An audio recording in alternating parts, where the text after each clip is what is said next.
Hello and welcome to my channel. এই ভিডিওতে আমি সিন্টারিং প্রসেস নিয়ে বিশদে আলোচনা করব। তো সিন্টারিং প্রসেস মেটালার্জি প্রসেসে একটা খুব গুরুত্বপূর্ণ ভূমিকা পালন করে। তো সিন্টারিং প্রসেস কিভাবে কাজ করে চলো খুব তাড়াতাড়ি বুঝে নিই। তো সিন্টারিং বলতে আর কিছুই নয়, শুধুমাত্র হলো যে মেটালকে হিট করা। মানে আমরা পাউডার্ড মেটাল ফর্মে একটা যে প্রোডাক্ট তৈরি করেছি সেটাকে আমরা কি করব, হিট করব। হিট একটা নির্দিষ্ট টেম্পারেচার নির্দিষ্ট সময় জুড়ে আমরা হিট করব এবং তার ফলে আমরা ফাইনাল প্রোডাক্ট পাবো। এটা হলো সিন্টারিং। তো সিন্টারিং প্রসেসে কি করা হয়, মেনলি যে ইনিশিয়ালি পাউডার কম্প্যাক্ট পাউডার থাকে, মানে কম্প্যাক্টেড মেটাল পাউডার যেটা থাকে সেটাকে হিট করা হয় একটা নির্দিষ্ট টেম্পারেচারে। সেই নির্দিষ্ট টেম্পারেচারটা কিন্তু অবশ্যই আমরা যে মেটাল কণা নিয়েছি সেই মেটালের কিন্তু অবশ্যই মেল্টিং পয়েন্টের নিচে হতে হবে। সেই metal melting below the melting পয়েন্টের নিচে হতে হবে। সাধারণত যদি কোনো আমরা মেটাল নিই সেই মেটালের 60 to 70% মেল্টিং পয়েন্টের এত পার্সেন্ট টেম্পারেচারে হিট করা হয়ে থাকে। কি করা হয় মেনলি প্রসেসে কি করা হয় দেখো, আমরা কি করি কম্প্যাক্টেড পাউডার মেটালের যে তোমরা বুঝেছো নিশ্চয়ই পাউডার মেটালের কি করা হয়। এবার আমরা কি করলাম যে পাউডার ফর্মে একটা কম্প্যাক্টেড আমরা একটা প্রোডাক্ট পেলাম, কম্প্যাক্টেড, সেটার আর স্ট্রেংথ খুব বেশি নেই।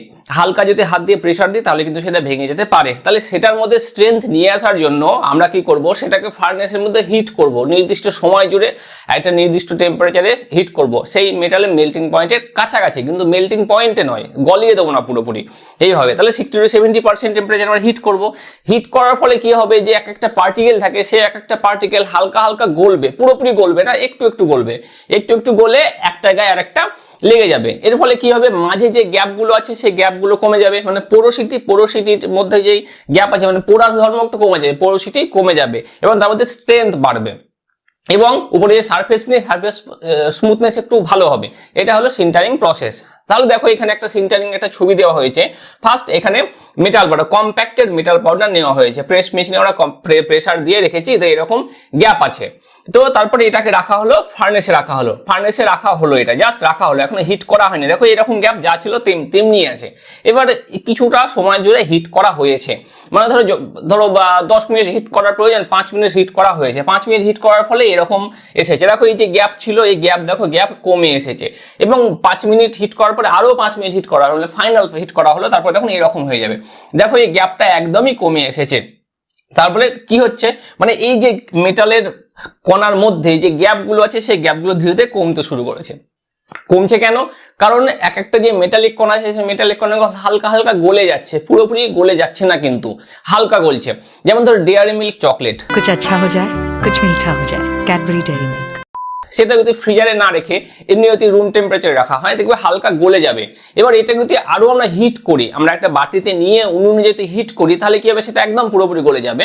তাহলে আমরা গলানোর আগে রুম টেম্পারেচারে রেখে যে হালকা গলে যাচ্ছে সেটাই কিন্তু আমরা এখানে এই করছি, এই সিন্টারিং প্রসেসে আমরা সেরকম করছি। ডেয়ারি মিল্ক চকলেট যেটা হয় সেরকম ধরনের হালকা গলাচ্ছি, হালকা গলে গেল, হাত দিলে হালকা লেগে গেল, ওই রকম ধরনের আমরা গলাচ্ছি। বা 5 স্টার চকলেটকে যেরকম ভাবে গলায় সেরকম, বোঝা গেছে নিশ্চয়ই এবার।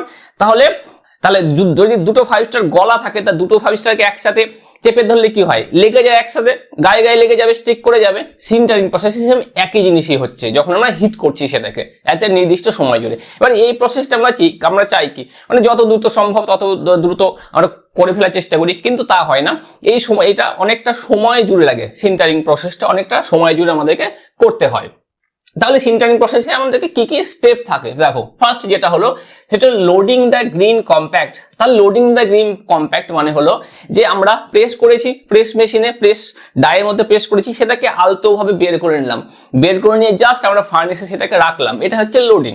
তারপরে যেটা আছে সেটা হলো heating or ramp up phase. তাহলে কি করছি, আমরা জাস্ট ধীরে ধীরে হিট করছি, ধীরে ধীরে হালকা, প্রথমে হালকা হিট, তারপরে একটু টেম্পারেচার বাড়লাম, তার একটু টেম্পারেচার বাড়লাম, তারপরে পিক টেম্পারেচারে যাবো। তাহলে এটা হলো জাস্ট র্যাম্প আপ ফেজ, মানে জাস্ট টেম্পারেচার ধীরে ধীরে বাড়াচ্ছি। তাহলে তারপর আছে সিন্টারিং বা হোল্ডিং অ্যাট পিক টেম্পারেচার। তারপরে আমাদের যতটা টেম্পারেচার প্রয়োজন সেই টেম্পারেচার আমরা নিয়ে গেলাম। মনে করো কোনো একটা মেটালের আর মেল্টিং পয়েন্ট 1000 ডিগ্রি সেলসিয়াস এটা, তাহলে মনে করো তাকে আমরা হিট করব কত বলেছি 60 to 70%, তাহলে 700 ডিগ্রি সেলসিয়াসে আমরা হিট করব, তাহলে এই 700 ডিগ্রি সেলসিয়াস হচ্ছে এর ক্ষেত্রে পিক টেম্পারেচার। তো পিক টেম্পারেচারে আমরা একে কিছুক্ষণ হিট করব, কিছুক্ষণ ধরে হিট করব, 10 মিনিট 15 মিনিট আধা ঘন্টা এরকম সময় ধরে হিট করব, ফলে গলে যাবে। যে বললাম 5টা দুটো একটা গায়ে লেগে যাবে, সেরকম ব্যাপার, তাহলে সেটা হবে। তাহলে এই প্রসেসে যখন আমরা এই সিন্টারিং প্রসেস পিক টেম্পারেচারে হোল্ড করছি তখন কি কি পরিবর্তন ঘটছে? তো particle stick together at contact point, মানে কন্ট্যাক্ট পয়েন্টে একটা পার্টিকেল তার গায়ে লেগে যাচ্ছে। Pores inside the part get smaller, যে পোরোসিটির ফলে যে ছিদ্র থাকে সেই ছিদ্রগুলো ছোট ছোট ছিদ্র, সেগুলো আরো অল্প হয়ে যাচ্ছে।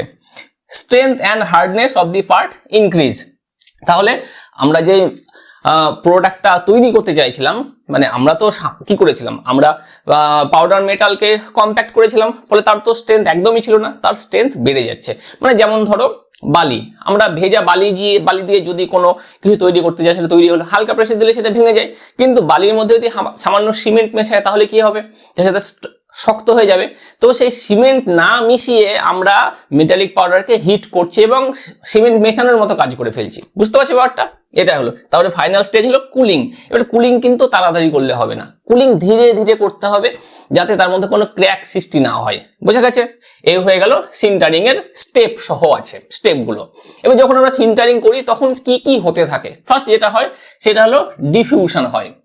ডিফিউশন মানে ধরো metal atoms move across particle surface and bond. তাহলে মেটাল যে পার্টিকেল গুলো থাকে, মেটাল পার্টিকেল গুলো অ্যাটম গুলো মুভ করে এবং একটার সাথে বন্ড তৈরি করে। তারপরে ডেন্সিফিকেশন, মানে ডেন্সিফিকেশন মানে যেই পাউডার গুলো আছে সেটা আরো সলিড হয়, সলিড হওয়ার জন্য যেই ডেন্সিটি আছে সেটা আরো ঘন ডেন্সিটি হয়। কিভাবে ঘন ডেন্সিটি হয়? গলে যায়, গলে যাওয়ার ফলে মেটালের মধ্যে যে গ্যাপগুলো আছে গ্যাপগুলো কমতে থাকে, ফলে ডেন্সিটি বেশি হয়, বেশি ডেন্স হয়। তারপরে হয় গ্রেন গ্রোথ হয়। গ্রেন গ্রোথ মানে একটা পার্টিকেল ছিল, পার্টিকেলটা মোটামুটি এরকম ধরনের ছিল, এটা যখনই গলে যাবে তখন এই পার্টিকেলটা কি হবে? একটু এরকম ধরনের হয়ে যাবে। তাহলে এটাই হচ্ছে গ্রেন গ্রোথ, মানে মেটালটা একটু লার্জ হয়ে যায়, এটা হচ্ছে ব্যাপার। তাহলে আমরা সিন্টারিং কেন করব? সিন্টারিং এর গুরুত্ব কি আছে, ইম্পর্টেন্ট কি আছে দেখো।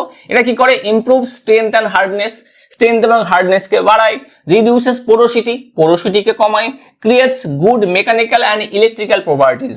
তাহলে মেকানিক্যাল এবং ইলেকট্রিক্যাল প্রপার্টিকে আরো উন্নত করে। তার সাথে কি করে?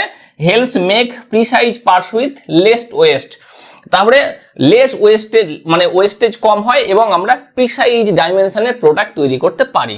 তো এই হলো সিন্টারিং প্রসেসের, এটা ফার্স্ট ইম্পর্টেন্ট। তারপরে সিন্টারিং প্রসেসে কি কি ঘটে, তারপরে সিন্টারিং প্রসেসের স্টেপস কি, এবার সিন্টারিং প্রসেসের একটা লেআউট ডায়াগ্রাম।